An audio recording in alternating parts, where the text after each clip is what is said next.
ئەو پیاوەی بۆ ماوەی 40 ساڵ فەرمانڕەوایی ئەمریکای کرد. جێی ئێدگار هۆڤەر، ئەو پیاوەی کە پۆستەکەی تەنها سەرۆکی دەستگای FBI بوو. تا ئێستاش زۆربەی ئەمریکیەکان پێیان وایە کە ئێدگار سەرۆکی ڕاستەقینەی ئەمریکا بووە لە ماوەی ئەو 40 ساڵەدا.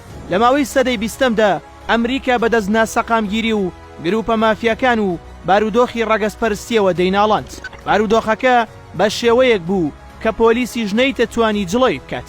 ناکۆکی و پێکدادان لەلایەکەوە سەرتاسەری وڵاتی گرتبوویەوە.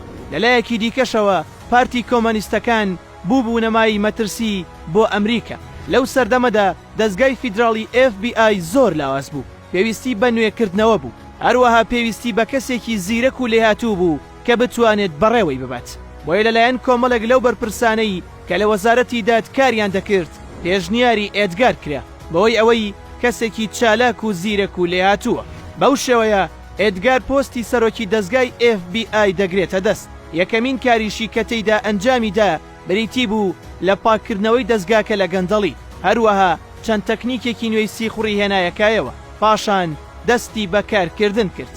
ئێدگار بۆ جێگەی ترسی هەموو گروپە مافیایەکان، بە تایبەتی لە دوای ئەوەی توانی دەست بەسەر بەناوبانگترین و مەترسیدارترین گروپی مافیادا بگرێت کە لەلایەن دوو کەسەوە بەناوەکانی جۆن دیلینگەر و جۆن کلەیەوە بەڕێوە دەبرا. پاشان ئێدگار کەوتە جەنگ لەگەڵ کۆمۆنیستەکان، چەندین زانیاری لەسەر کۆکردنەوە، دواتر دەستگیری کردن. بەپێی تێپەڕبوونی کات ئێدگار کارەکەی تەنها لە چوارچێوەی دەست بەسەرداگرتنی گروپە مافیاکان و کۆمۆنیستەکاندا نەمایەوە، بەڵکو سیخوڕی بەسەر هەموو هاوڵاتیانی ئەمریکاوە دەکرد، تەنانەت کەسایەتیە سیاسیەکان و بەرپرسەکانیش.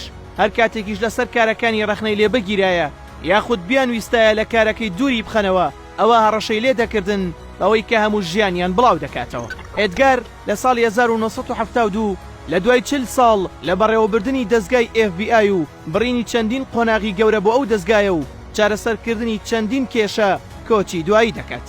لە دوای مردنی بەم شێوەیە ئێدوارد بە زیرەکیەکەی توانی لە ماوەی ژیانیدا 40 ساڵ سەرۆکی دەستڕۆیشتووی تەواوی ئەمریکا بێت.